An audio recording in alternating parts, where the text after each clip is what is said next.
Hello, hello. Want to just double check that you guys can hear us in the Twitter space today. Dan, can you give us a heads up or a thumbs up if you can hear us clearly?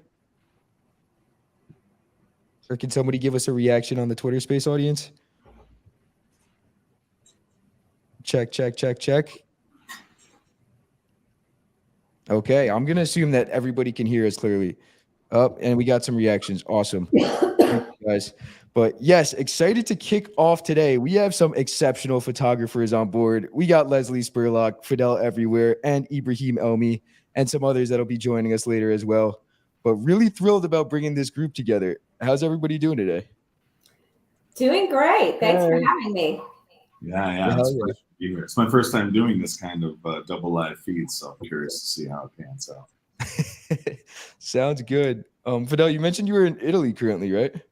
Yeah, I'm based in Verona, Italy, north in the Veneto region. Gotcha. Full time? Yeah. I mean, other than traveling, yeah. Hear that. And I'm assuming born and raised in the States, though. Am I wrong? Yeah.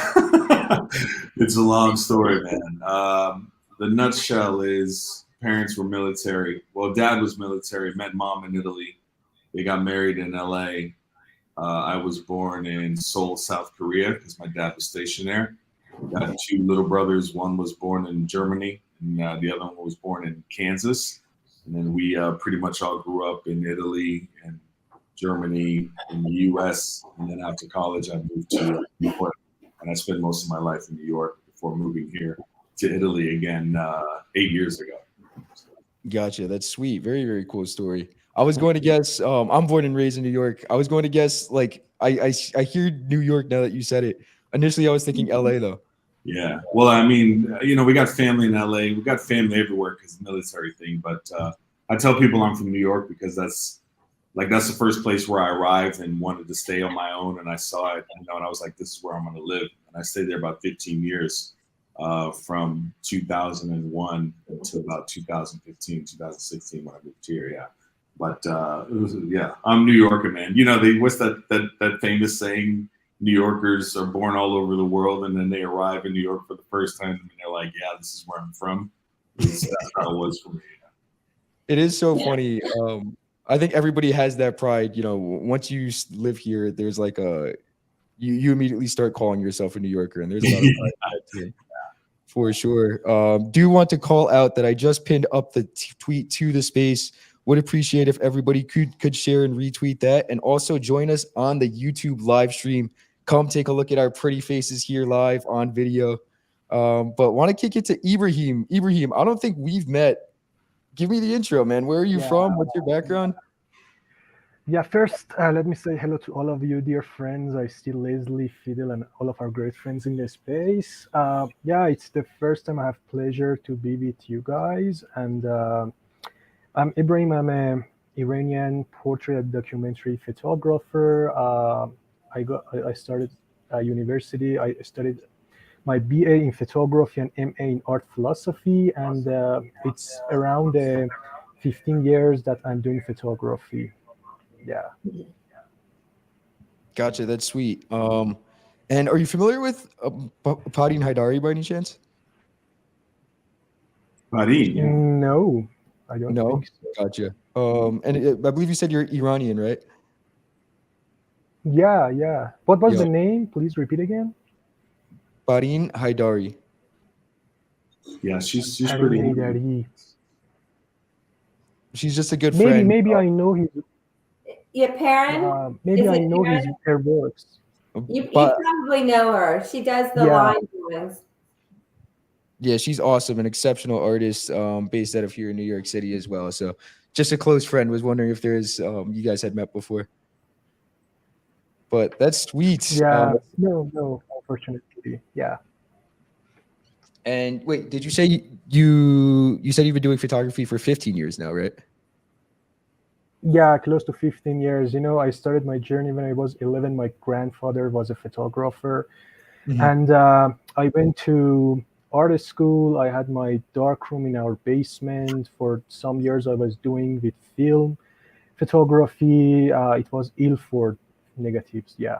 And I had a Zenit camera. It's a Russian old analog camera, and I was exposing my own negative in my basement and printing them with my agrandisseur.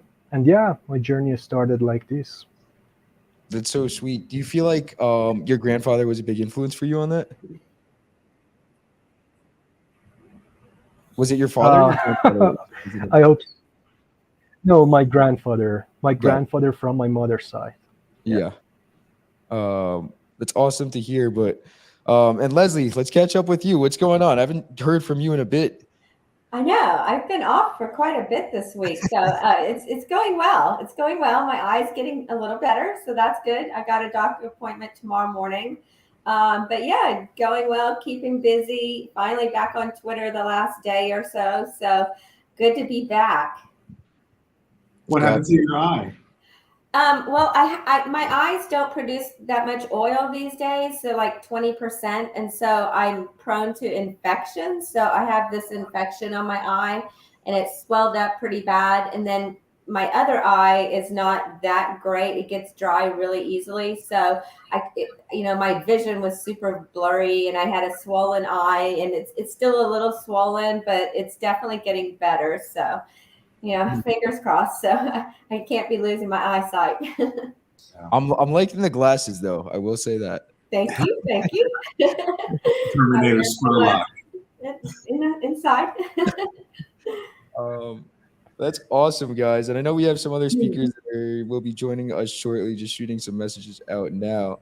But want to jump over to some of the topics that you guys shot over. I think there's like a number of really, really cool things that we can touch on here. And want to kick off with one that Leslie and I were just discussing, which are the specific trends, fluctuations, and dynamics within the photography NFT market. Which subgenres or styles are currently thriving and why? And I think this is really cool. So something that I've noticed recently is I feel like there's almost a rise of like mixed media photography. And I don't want to say a rise. I also don't know if that's the proper term, not being a photographer myself. But for example, I found like Alex Kiddo is doing, and I find some other photographers are doing this as well, where they'll do like a landscape shot and then they will kind of layer something over on top of it that is like a crumbled paper or some sort of texture. And then that's kind of like faintly layered on top to give the piece some cool texture. So I can share a tweet of that quickly, but wanted to hear your guys' thoughts on like some trends that you guys have noticed recently and any things that you appreciate.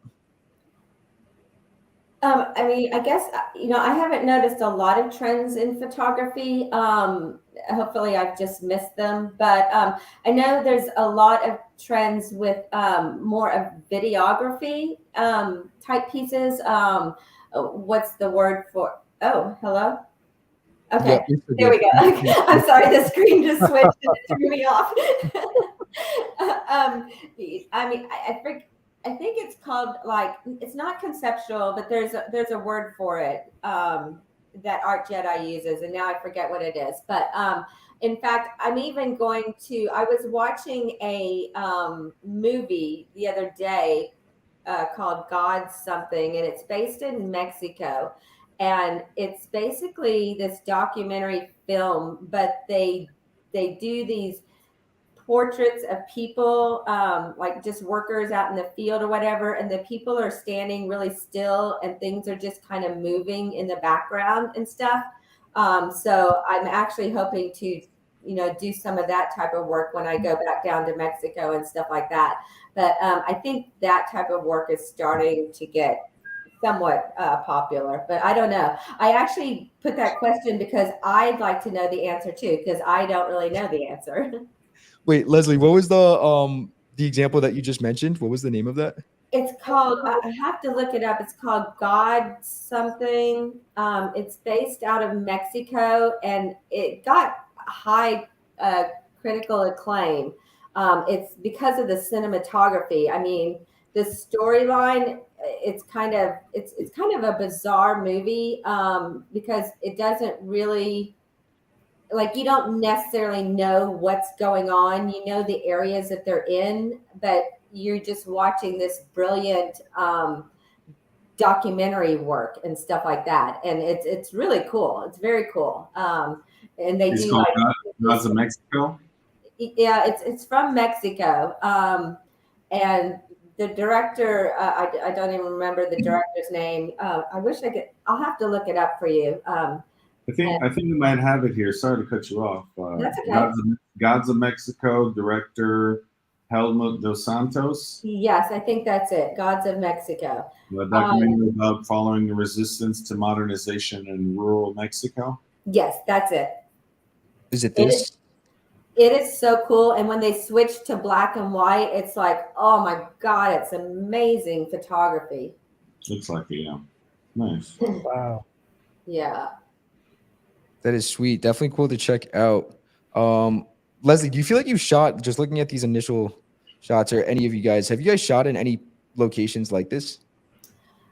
No.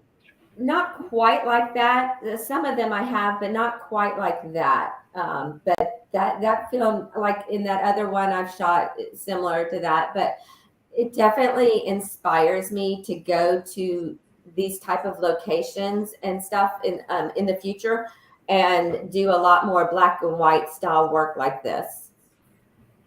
It was such an inspirational movie. Have you guys seen that often? Like, I feel like I've seen the black and white on the photography side, but I feel like I haven't really noticed it on the videography side. Do you guys feel like that's like a common thing in videography, or no? Maybe others could answer that. Probably not as much. And in fact, when I do it, I need to, because I'm not a video editor at all. So I'm going to have to figure out how to convert it to black and white and stuff. So I don't even know how I don't even know if my camera shoots black and white. I know you can view in black and white, but I have to see if my cameras shoot in black and white so I don't have to deal with that in editing. Yeah, completely hear that. My like my unskilled self would just be like, throw it in iMovie and just throw like a monochromatic filter on it. I don't even know how to do that. So my skills level in anything, even Photoshop, is just like ridiculous. It's terrible. I hear that. But this is sweet. It's also fun. Like, I've never shown video like this on the YouTube live stream. So it's like, I feel like I'm watching a movie with you guys right now. Yeah, that's really cool. I love it. But what about you, Fidel? Any trends that you've been noticing, or styles that you've appreciated recently? Man, trends is a hard word because I'm not trendy at all. I have some kind of aversion to it ever since I've been younger. I don't like popular things, popular styles, popular music, popular movies. I've always done my own thing, kind of. So I guess trends that I've seen are more, in my mind, fading, passing by tricks or tools that people use and do. As soon as one person tries something in this space and it has any form of success, or let's just say if it doesn't fail, regardless of the success it has, people follow that. And it's easy to do in this space because we all have eyes on each other all the time. So I've been in about 2.5 years now. The first few months I was in, I could see trends happening, like if Kate Tux was buying, who's a big collector of photography in the past, if he started buying a certain thing, people would kind of draw attention to that certain thing they're doing, glamorous, mountain shots over water. Now we see all these glamorous mountain shots over water. And the thing about being, especially photographers, is that we all have the same kinds of work. It's just that we're better or more passionate about certain styles, but we've all shot a wedding or a mountain landscape. We've all shot fog and cars and streakers on highways. Like, it's just something you go through, more years of experience. So I guess some trends are more not copying people's styles, but promoting your own version of that style as it becomes popular, which we're all guilty of. And I think I try to be unique in the sense that when I see trends happen, if they're not really something I am passionate about or not something that I can do research on and look into easily, I just kind of watch them go by. So, when people started putting out editions because ones weren't selling in the bear market, when people started, hi, Erica, when people started putting out, 0.01 reserves now, F the world, let's put out 0.01 reserves and see what happens instead of going for the 0.5 they were doing before, the 1 ETH. The open editions started this whole mentality of, well, I can make my money back selling hundreds of one thing now instead of trying to sell one of one thing and try to get it all for one person. You know, AI, my God, AI created a beast of a trend, which is split into 100 different forms of, you know, terrifying advancements into the future. So yeah, trends to me are things that people just notice and do more, but not necessarily because they really are trendy, you know, or that thing really is trendy. That's just kind of how I see it. I stick to what I love. I stick to what I like. I've been blessed in this space to make a lot of money being a black and white photographer. You know, my whole life has been that way. I'm black and white as the genetic makeup, you know. The team I support in Italy has black and white uniforms. As a kid, I always enjoyed being around a different skin colored people, you know, instead of finding myself in one room with one kind of people. So I've just kind of shot that way, and it worked out for me. So when I see other people who start doing the kinds of things that I'm doing, I don't necessarily say that I'm trending or black and white is trending or they're trending. It's just working right now. And that's what they want to kind of jump on. Yeah. Hell yeah. I think amazing thoughts there. I was going to ask you what your nationality was. I was wondering if you were Latino. No. I get a lot of people think I am, though, especially when I lived in New York and my hair was, you know, down my shoulders. Yep. My father's American. He's black. I guess we don't use African American, you know, generally in family. He's a black American. My mother is 100% Italian from the north of Italy. So she's fairly, you know, white skinned, that kind of genetic makeup. But just in my world as well, you know, my whole entire family in the United States, my father comes from, you know, 11 or 12 brothers and sisters. They're all black, you know, so in Atlanta and in California and that whole American mentality, whereas my mother's side is all Italian. So it's all European. It's all a different kind of culture and a different kind of makeup. So that those worlds to me are black and white, not just the physical sense. And I like that.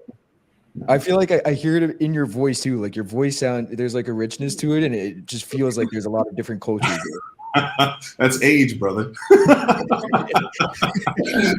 That's 46 years old a couple months ago. That's what you're listening to. Maybe too many podcasts. I try to, yeah, I'm just so in love with humanity, man. If you start to meet me more and learn more about me, especially in person, I love this ability that we have as humans to adapt and to learn and to create together and appreciate each other, you know. And when it happens in a way that's organic, it's a beautiful thing. This whole community of, you know, NFTers, when you really get out and see who the community is, you know, that's one of the most beautiful things to me. Like, look at us in this space, you know, 2 women, 3 men, 2 of those men are different color. We're all in 5 different countries. Like, just this 5-person space is a wonderful example of the makeup of the kind of community that we are, you know, and I like that. So when my parents traveled all the time and were stationed at different bases, I was at some schools a year or 6 months or 2 years, and I would just soak up all of that, you know, European kids or South American kids and just learn all of that. Unfortunately, we can't do that as a world, you know. Unfortunately, we don't have that ability, or excuse me, we have that ability, but we don't all use it, and we close each other out in these boxes.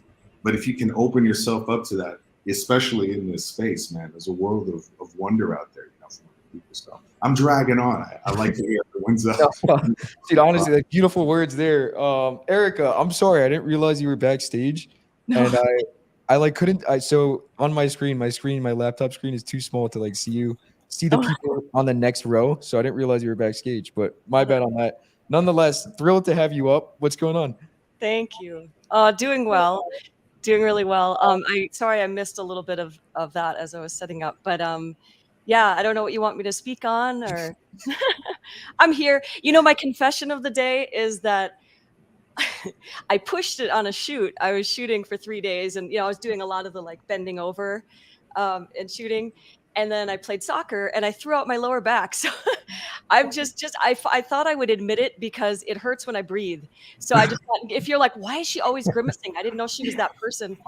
That's my confession of the day, but I'm good.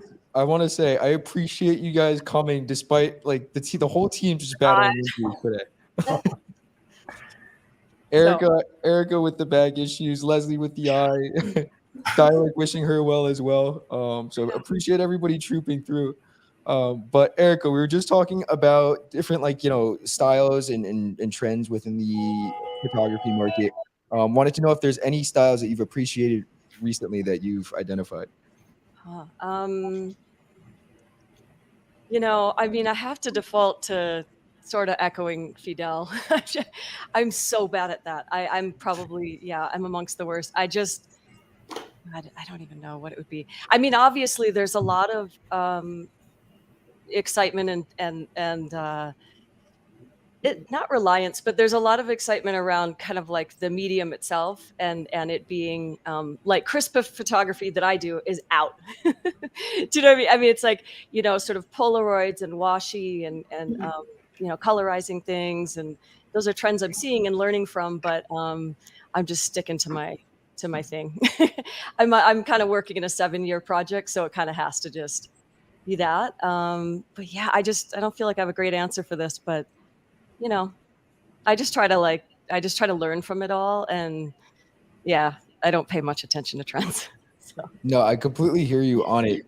So I feel like I'm like so in my own world that just like focusing on Eminent and then like personal stuff that I'm not like aware of like what's always going on around me. Um, so when we like prepped this topic, I was like, oh shoot, I got to do some research, guys. I feel that. But Ibrahim, how about you? Any thoughts there? About trends, usually I don't follow any trends because first I believe, when we are in this community, when we are dropping our works, we are dropping and making our legacy. So I like to go with my own style, I don't like follow what others do. Maybe what they do, it's not answering for me, but majority of the people here, they see one made tons of edition and sold, and they think it will answer for them. And they follow this, and in the end they see it's not, and they feel disappointed. And I prefer to go my way instead of serving to market. For example, even when I wanted to go to the Tezos blockchain, most of my friends were doing like one Tez, half a Tez, or something like this. But when I joined there, I dropped my first work there for 1,000 Tez, and I sold it. Miss Harriman collected that piece, and usually I telling my friends don't follow the trends with close eyes. Just make your own strategy and see what is answering for you. I think the problem is majority of the people who working on the NFT community, they don't have a background about art and marketing, and for the sake of the NFTs, they are able to selling their works for maybe 1 year, and it's the reason that they don't know what is better for their brand and for their name. Yeah, thank you. Absolutely.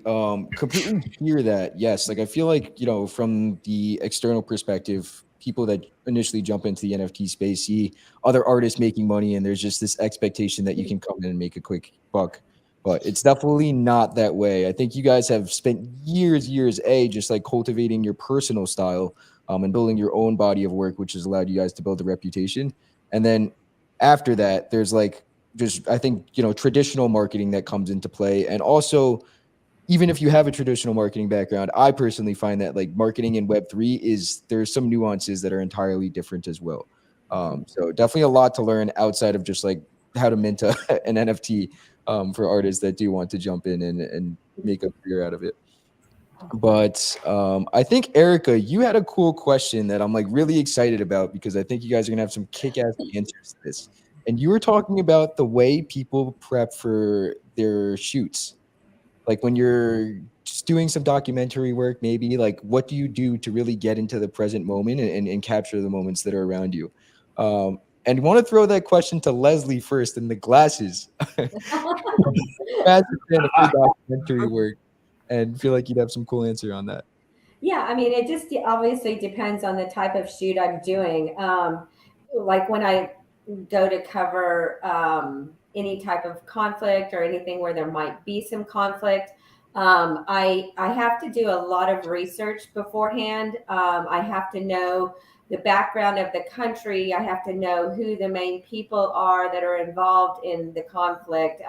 There's a lot of research that goes into it. You have to also, like for instance, if you go to one country, and you go to this other country, they may not let you in because you have a stamp in your passport, from that other country. So there's all these different things like that you have to take into account. Then a lot of people do conflict training as well before they go to places. We have bulletproof vests. We have grade 6 helmets. We have gas masks and stuff like that. You've got to obviously have backup equipment. But like for me, if I'm in a situation where I might have to run, I want to take the minimal equipment possible because, I'm old now and I cannot run with a heavy backpack and, a couple of cameras and stuff like that. So I keep it really simple in terms of my photography equipment. And I'm really good about always keeping any cards that I shoot on me because I was in Haiti and all my film, it's a long story, but a lot of my film from the uprising is gone because it was left behind in a vehicle that the rebels had. And then people came in and we had left the vehicle behind. And when we went back to it, it had been broken into. And so they stole a lot of my film. Luckily, I still have some from the uprising left. But anyway, and when I'm prepping for documentary work, it's not going to be, as dangerous, but you've got to know the background of the people. You have to have, fixers for both. You have to make sure you get a good fixer. You need great contacts within the country, people who speak the language, all that different stuff that, will help you out when you get there. I am also like Fidel. I love humanity. I love people. I love different cultures. That's why we're actually probably moving to Mexico soon. Wait, I just like surrounded by other cultures. Leslie, can you accept my invite as a speaker on the Twitter space too? Just so you're on stage on the Twitter space. Me? Yes. Oh, okay. Well, my phone's in the other room because I couldn't hear. Oh, gotcha. All right. No, just grab it after. I want to still hear what you were saying though. Okay. And then when I prep for other types of shoots, those actually, I kind of wing it. I'll bring a lot of outfits and stuff like that. We order a lot of outfits ahead of time. We arrange a makeup artist if necessary. I don't scout the location, but we pick a location and stuff like that, and bring, as much as we can. And I actually usually don't know. I have some ideas that in my head, but I actually am one of those people that, because I work as a photojournalist, I like spur of the moment kind of things. Even with weddings, I never checked out the wedding venue ahead of time because I liked the element of surprise. So I like to get out there to a new place and with no concept, not 100% in my head of what I want to do. And you get there and you're just inspired by what you see, by the moment and everything else. And so that's how I work a lot of my shoots. I do it a little different than a lot of people. But I think that because I don't, like my friends in the wedding business, they always, pre-planned everything. I feel like when you have all these preparations ahead of time and the way you expect it to go, all of a sudden, if things don't go right, and I saw this happen to her because I tagged along with her on this shoot, the weather wasn't right. Things weren't right. Things weren't going as she expected and as she had planned out. And she was just so flustered, she didn't know what to do. Well, I'm the type of person that works in the spur of the moment. So, for me, I don't mind at all. It gives me, it makes myself, it makes me, what was the word I'm looking for? Glorious, fabulous. That's definitely not it. No, but it makes me want to strive to come up with something, and stuff like that. So yeah, that's how I work each of my different shoots. A lot of preparation. In fact, one time I went to photograph a domestic abuse shelter. And for the first week that I was there, I didn't even pull out my camera. I sat around and talked to all the women and just, listened to their stories and made them feel comfortable with me first before I ever even started to think about photographing them. I think that's so important. I'm realizing that a little bit now. Like for Eminent, we're just grabbing a lot of organic footage of the art scene here in New York, and like knowing people beforehand before you film, I find to be like it comes out entirely differently because they're like comfortable around you and can just like be their organic selves. So definitely relate there. But we have Wim who just jumped on. What's up, Wim? Hi, you all. Hi, Steven. Nice to be here.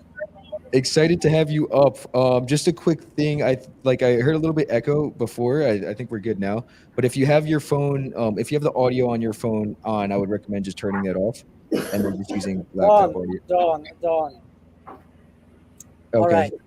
Sweet. So there's some background noise. I'm on the terrace in the street, but that'll soon be gone. The noise will soon be gone. No, we hear no noise at all. But where are you located right now? In Antwerp, Belgium. Oh, jealous. I just finished, or not yet completely, but I'm wrapping up my daytime or part-time day job as a restaurant manager, and that allows me to pay the bills. I hear that.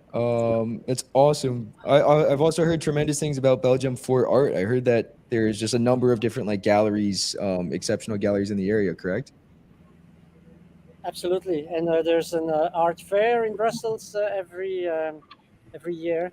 That is, let's say, mini Paris art fair. But we do have a lot of events and galleries in here as well. My town, Antwerp, is famous for fashion. So we have a fashion academy, fashion museum, and a lot of upcoming new talent in fashion. It's a big fashion week. In New York. It is Fashion Week, and then I was also looking at Ibrahim's website, and I believe that there's a little fashion tab there as well, right, Ibrahim? Yeah, sometimes I'm doing fashion photography as well. Exactly like Beam, I'm able to pay my bills with that. I completely hear that.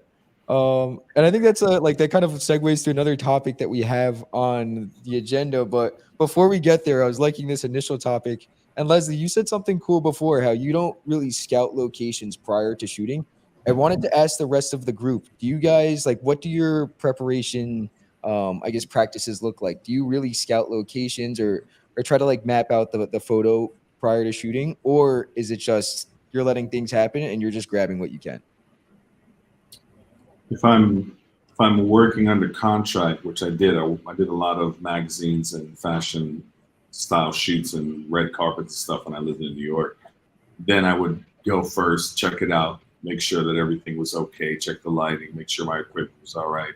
Not only because, but for the most part, because I didn't want to fail someone else's, on someone else's dime, let's say. But I'm a purebred street photographer, man. Everything I shoot, if it's just for me, most of the time I like to, sit down with a model or someone who I'm going to shoot with, just get an ice cream or something, go to the place maybe 10 minutes before and have a coffee. I really like knowing the mentality behind why people are shooting with me and knowing who I'm working with a little bit. It's very rare that I go to shoot someone and I just meet them there and shoot them. I usually have some kind of relationship. And even now, some of the work that I even have here in NFTs, they're from shoots I did 10 years ago, because I have those relationships with those models who are now, maybe gone on to day jobs or married life or things like that. So I have the ability to go and write them and tell them, can I use some of the work we shot? So I like to have that relationship like Leslie was mentioning before.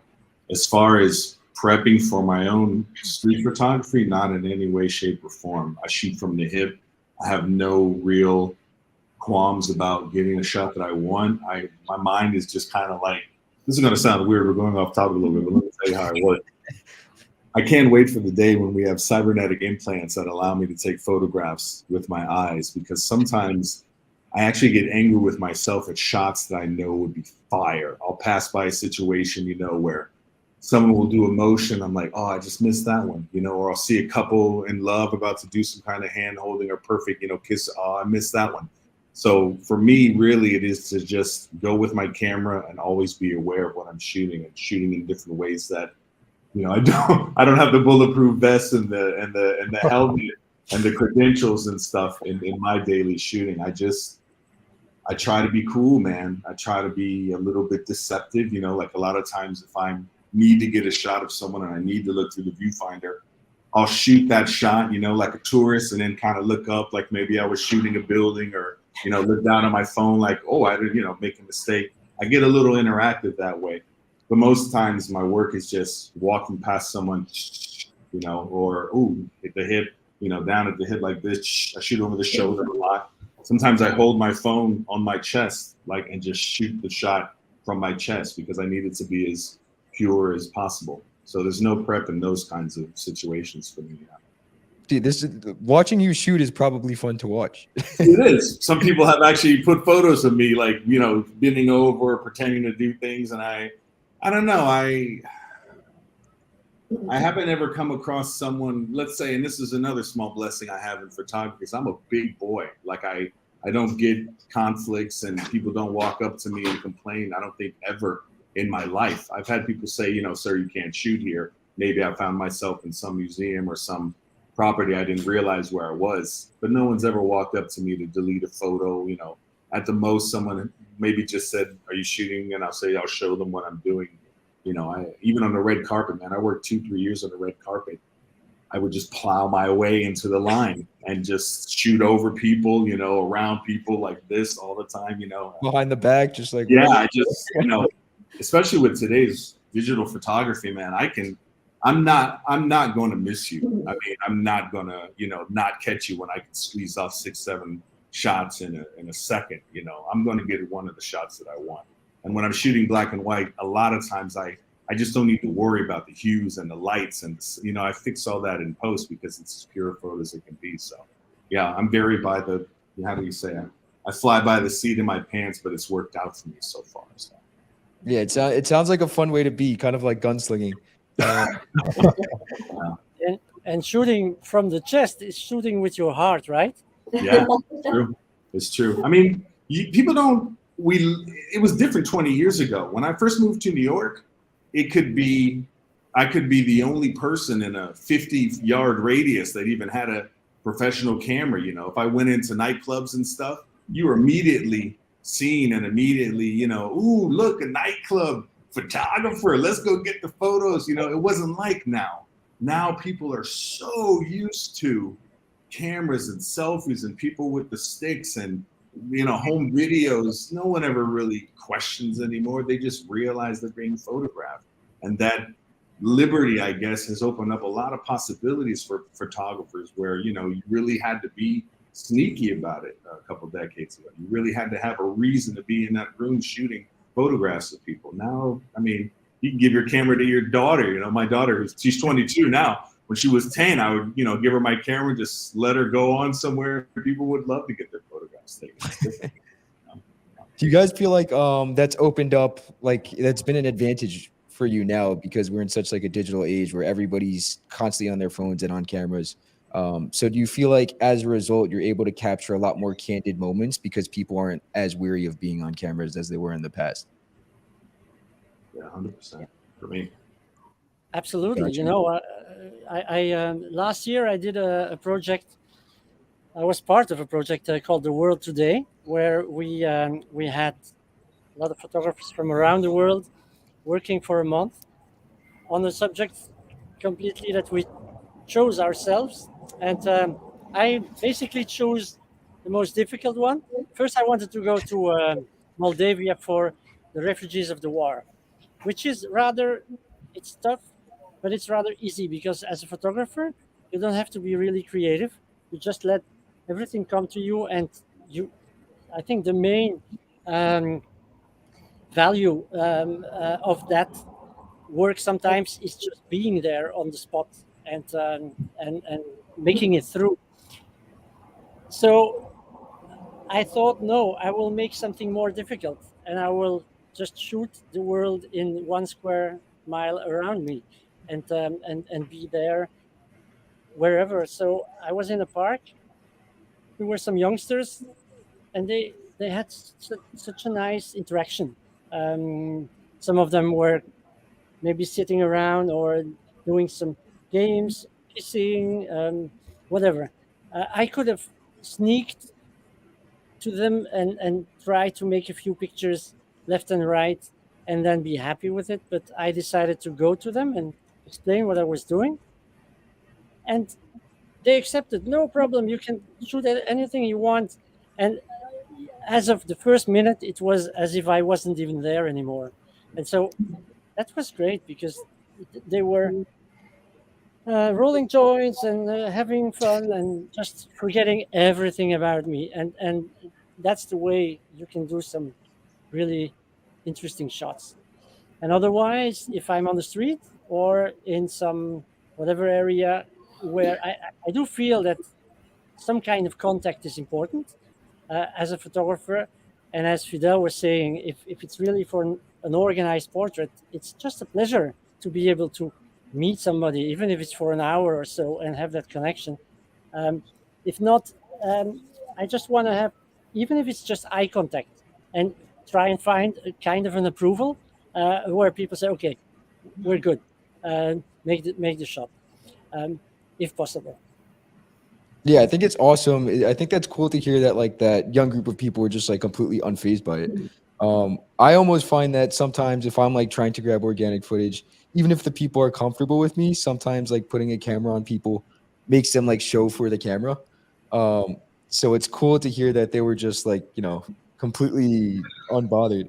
I mean, although people rolling joints are generally unfazed by a lot of things going on. That's Yeah, fair. man, you Or want to shoot, suitcase. man? That's cool, man. It was a Shoot cool, whatever you want. a cool moment. Yeah. Awesome.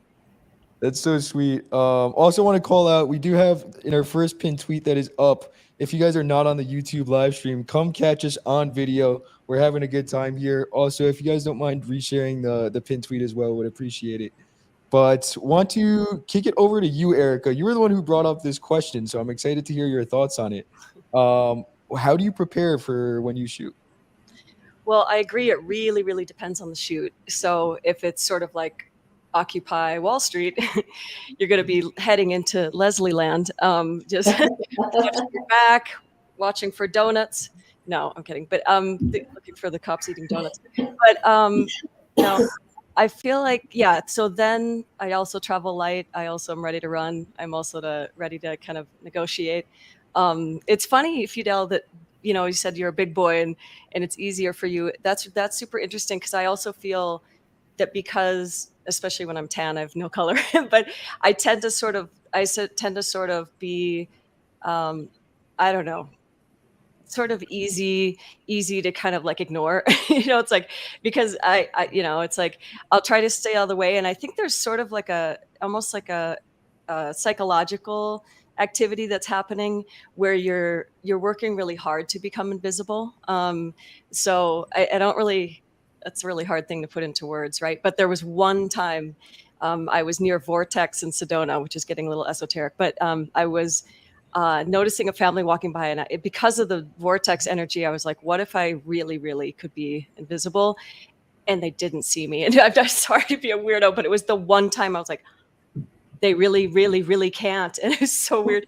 But I think, yeah, I mean, I totally echo what folks are saying about getting to know people. I was a former anthropologist, also worked in civil rights and human rights. So got to learn from a lot of people who are really, really respectful, really, really cool people who honor others. And so I felt like I got to learn a lot about just the layers of how to be, mindful of that other person's space, of their stories, of their needs, and all that stuff. So I'm probably erring on the wrong, on like almost maybe possibly erring too far in that side I'm learning lately. But there's some people I've gotten to know with the Light of the Hopi project for 7 years, and we've only done 4 shoots.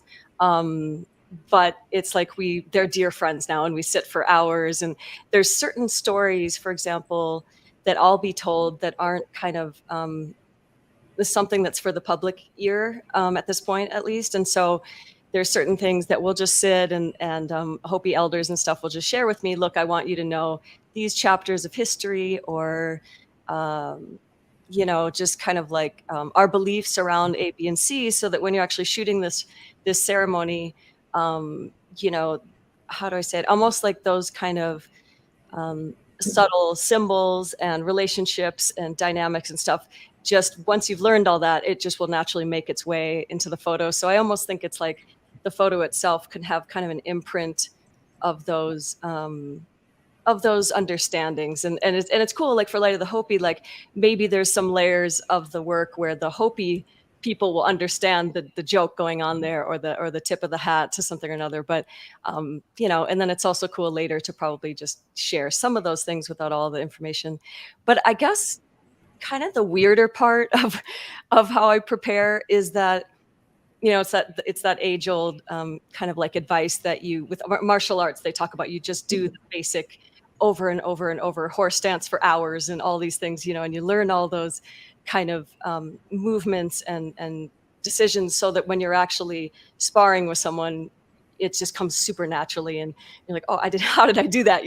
But it's really like, I think I've finally, hopefully, gotten to the phase where I've learned a lot and studied a lot and just worked a lot for 20 years shooting. And so now I'm focusing more on like my physical body. So here I am with my back today, but I haven't been injured for like 10 years or something like this. So it's kind of like, knock on wood, I try to really take care of myself overall. I guess the really good advice of like, it's a marathon is really helpful, that I have been given, where it's like, if I think it's dangerous to kind of, if you do need to be someone who can be called to shoot any moment or whatever, to kind of like treat it as a sprint, because you really might burn yourself out for the most important shoot that's actually happening the next day or whatever. But so along those lines, I'm kind of like, you could almost say like a biohacker. I really, really love all the health and wellness madness. Wim's heard probably some of it on our Obscura spaces.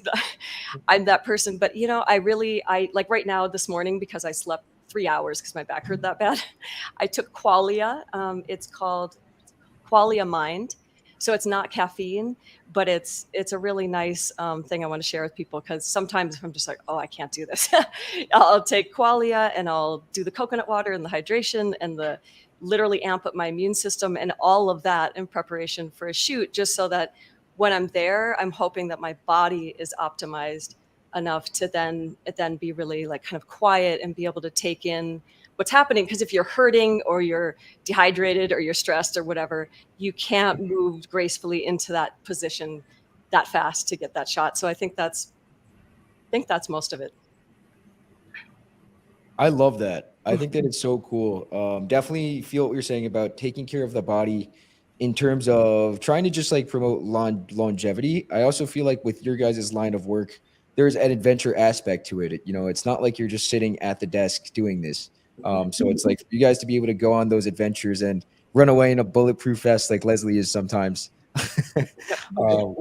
Definitely appreciate the taking care of the body that you're doing.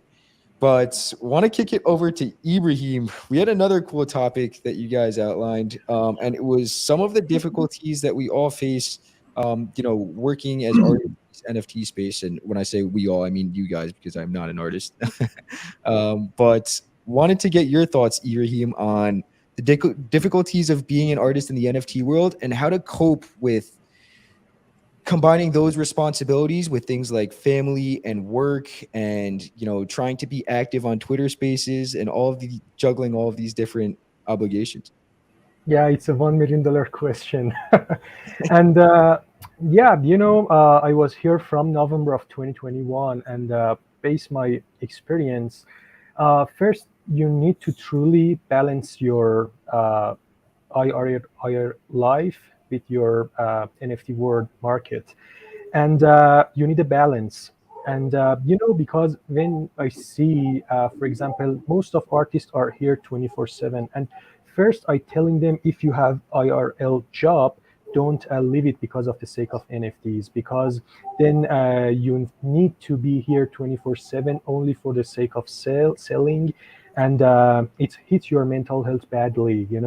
When after a couple of months you are not able to sell your work, then you start to think, maybe I'm not good enough, maybe my artworks are not good enough, and it's a problem in my opinion.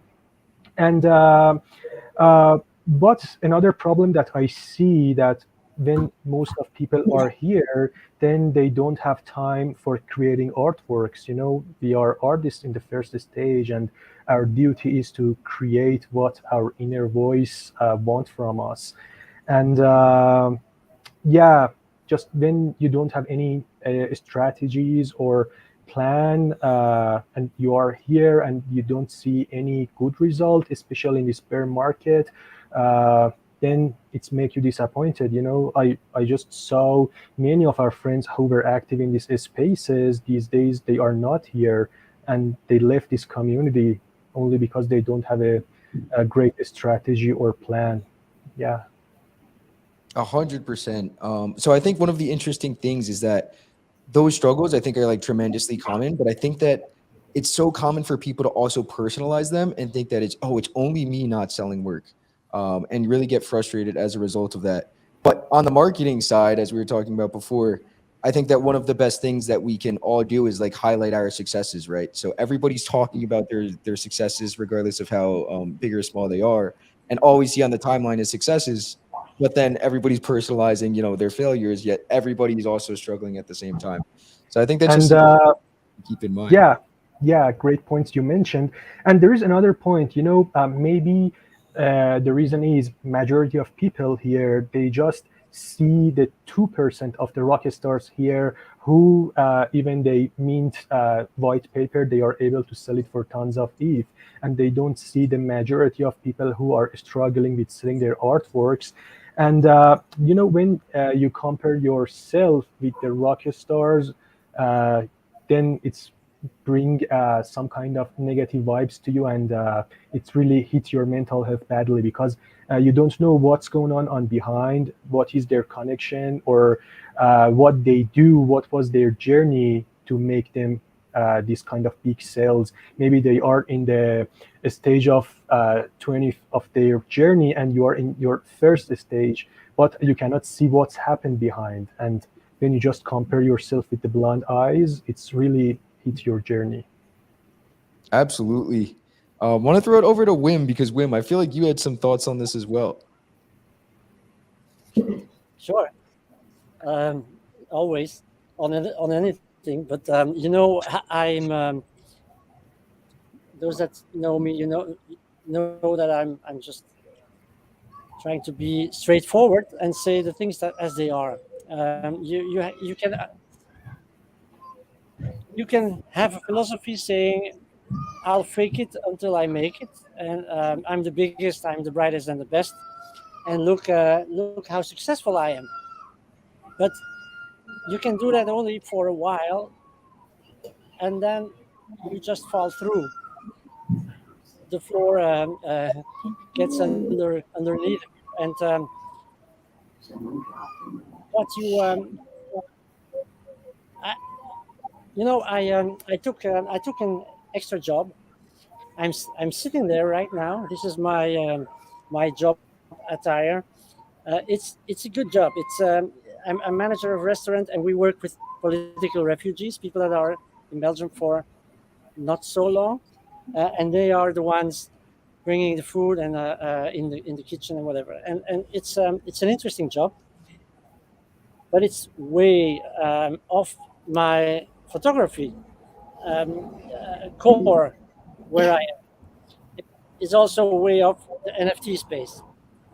But I felt it was necessary first for myself, and sometimes I feel like I'm working at Cirque du Soleil, juggling all of these kind of different what is it, jobs, relationships, community. What I do in the space is working with others in a community for Obscura, and I have tons of DMs and communications going on. it, it is already a full-time job, but it doesn't pay. So I'm obliged for myself and my family to be honest and to say, okay, let's try and solve this. So it's part of the equation, I think, for me, and also for a lot of photographers. Photography is not always the shiny path towards success. We are not in the 60s of the previous century where you could have a romantic life as a life photographer going around the world. I've done that, and I'm happy that I've done that. But the situation is different, and we have to face that, and we have to be honest with ourselves. And of course, people, and I'm really happy that there are still many photographers who can make a full-time living out of their art, and I admire those that are consistent in that and that can go through. That's great. But I think that a lot of people that are out there, either aspiring photographers or you could say emerging talents, might, as Ibrahim was saying, look at these shining stars that make a lot of heat. And then you just don't see the rock where you can triple over on the ground, that is maybe a fatherly lesson I can give. But it doesn't mean I'm giving up. On the contrary, I combine this with photography. Next week I'll have a half day in the restaurant and half day shooting, and I also have the evenings, and I have a team at Obscura that's helping, so we can go on. And I do feel blessed that I'm able to do these things. I think that's awesome. Like so many thoughts there. And Ibrahim mentioned this before. I think, oops, it is so tough to get to that point where you can support yourself as an artist. And I think one of the best things that people can do is have that job to ensure you have steady income. And then with steady income on the side, I think two things happen. A, you're free to make your art just how you please, and I think that would likely make the art better. And then B, I also think that job on the side might piss you off a little bit, and being pissed off, I think, could also be productive to work a bit as well. But I want to get really practical here because I feel like you guys brought up some great points. Are there any particular ways that you guys, like practices that you guys use to try to juggle all of these different things between photography, between Web3, between family life and personal life, etc.? So are there any personal practices that you guys use there, or are there any personal practices that you guys use to avoid comparing yourselves to people that are succeeding all of the time and just focusing on the things that you can do to try to take steps forward? Magic. There's a practice I use. Yeah, prayer. Yeah. I could jump in for a sec. Go for it, Micah. Okay. Yeah, this is open for it.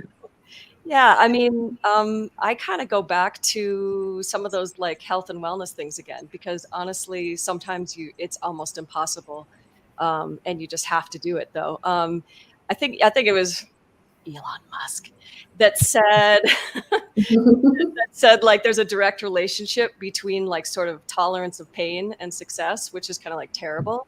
But I do agree. I mean, I've worked really, really hard for 20 years in 4 fields. And so it's just true. Sometimes you just have to grin and bear it. You have to like prepare your body and realize it's going to be an 22-hour day, or you're going to sleep 1 hour and have to shoot one of the most important shoots and whatever it is. But you kind of have to like hard work, right? Work ethic is really, really important. And just I think it took me a minute because I don't know. I mean, I just thought life was so cheery. And then I decided to become an artist, and I was like, whoo, this is like, it's not always easy. And so again, it's back to the marathon. I tend to like every day, like sometimes I'll be like doing dishes at midnight, and my husband's like, what are you even doing? I'm like, because tomorrow's gonna be more insane, but just and right now, honestly, it's sort of the hardest time in my career, like sort of ever, because I'm taking care of my dad. Sorry, people have heard this story before, but I am taking care of my father, and he's bedbound with like 3 tubes coming out of him, and I'm his primary caregiver. And so it's the confession is that, Wim, I've been on Obscura calls on stage before while feeding him through a stomach tube, or while he had an emergency, and I just kind of like was able to not an emergency where he needed me, but where he had a technical issue with his equipment and stuff like that. So sometimes I'm doing both. It's just nuts. But I guess I would say, I think it's about knowing yourself really well. I think it's about knowing both your mind and your spirit and your body, and trying to kind of like sit back, like do the 30,000-foot view for a minute and kind of ask, like, am I just too tired? Do I need to go to sleep right now? There's the like kind of, when you're tired, sleep when you're tired, eat when you're hungry, which is like, believe it or not, we screw that up sometimes. You know what I mean? So sometimes I'll just stop and say, I've got to make the craziest, raw kale salad and green smoothie and the coconut water and all the supplements that just kind of help like lift me. And sometimes it's like, got to say to your partner, or just decide like, I need to sleep 12 hours. So that's what's happening right now. But I think it's also about not having FOMO. We've talked about kind of like, not comparing yourself to others and all that. So I feel like it's, for me, it's like meditation and Kundalini yoga tend to be my two kind of like mind, not control, but sort of mind practices to kind of like chill out and just go, hey, like my path is my path. And, I feel sometimes like overwhelmed. I'm like, why have I been shooting this for 7 years and it's not done yet? But we had a pandemic. We had an extreme toxic mold exposure in our home and lost everything we own in the middle of that. And like just a ton of stuff, and 2 parents that are now like needing a lot of help. And you just have to, I think, celebrate the present moment. So if I'm sitting there with my dad wanting to run off and shoot, then I'm missing out, on my dad. And so I just think it's and vice versa. So I think it's a lot of like knowing yourself and being really mindful of like, okay, my whole body feels like it's falling apart. I've got to kind of like slow down and start over. I 100% relate to that. I feel like I would love to just like spend a week living your lifestyle, and then I feel like I'd feel like Superman afterwards. Well, Maybe I might be happy to be relaxed and to change with your lifestyle for a week. Yeah. When I say lifestyle, I mean like the yoga and the meditate, like all of the health and wellness practices that you were speaking of. I feel like if I did that for a week, I would be lightning speed. Yeah. I mean, add in there like acupuncture, and I've got this like roller. I'll have to post on Twitter, but I've got this little roller that's like this thick, I guess, and I roll out my body twice a day, just because it's almost like I was shooting a contortionist once. You guys, I apologize. We are over time, and I did rent this room, and I have people coming into the room. But do you just want to say that we do have to wrap up? Nonetheless, I am so thankful for everybody who jumped on today. You artists are exceptional up here. I want to recommend that everybody go and follow you guys, check you guys out, and stay posted on your work. And also want to thank the audience for joining us. Please do like and subscribe to this video on YouTube, and check us out for more content on the YouTube channel as well in our weekly newsletter. You could subscribe from the link tree in the Eminent bio. I want to thank everybody for jumping on today, and we'll catch you guys soon. Thank you. Thank you. Thank you. Let's continue this. Absolutely. Take care. Get the room 2 hours next time, Steve. Yes. Much love. Bye. Bye. Bye.